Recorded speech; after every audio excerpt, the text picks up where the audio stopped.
So, according to BengalsWire.com, the Trevor Siemian signing was actually just a thing that was going to happen eventually.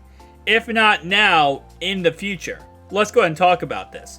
So, Trevor Siemian, yes, he did join the Cincinnati Bengals around now a couple days ago. And it was kind of surprising, right? If you're a Bengals fan, you kind of thought, okay, well, Joe Burrow, and now it's finally Jake Browning time to shine.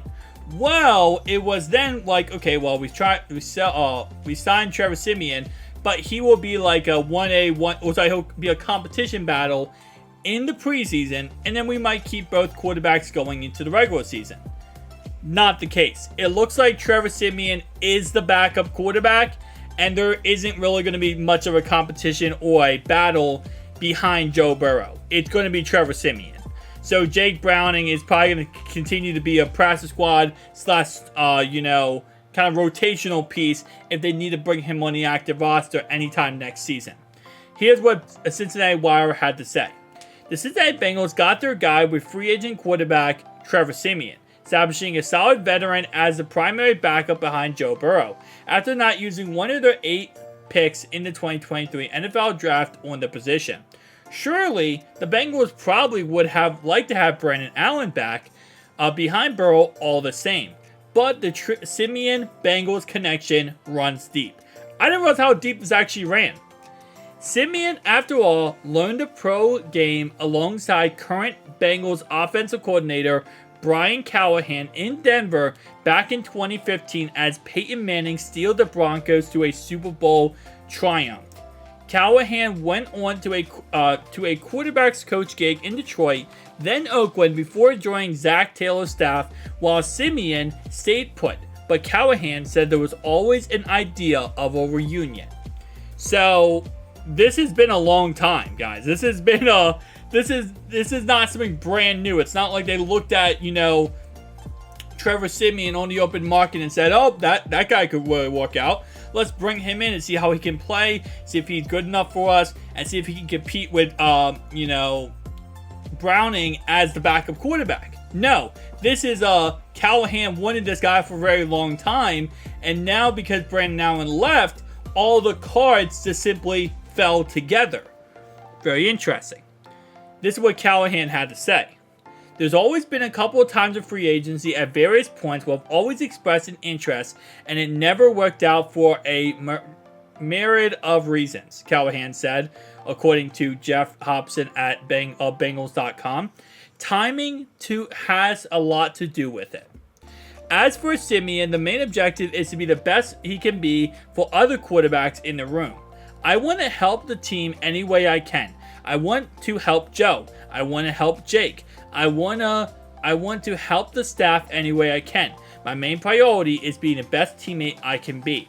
If the Bengals weren't going to get Allen back or take a development rookie, Siemian always felt like the only real option or other option. And the connection with Callahan and the experience Siemian brings to the table is quite the fallback plan for the Super Bowl contender to have if it was ever truly even a fallback option.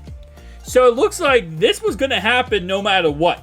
Trevor Siemian was coming to the Bengals no matter what. Once Allen,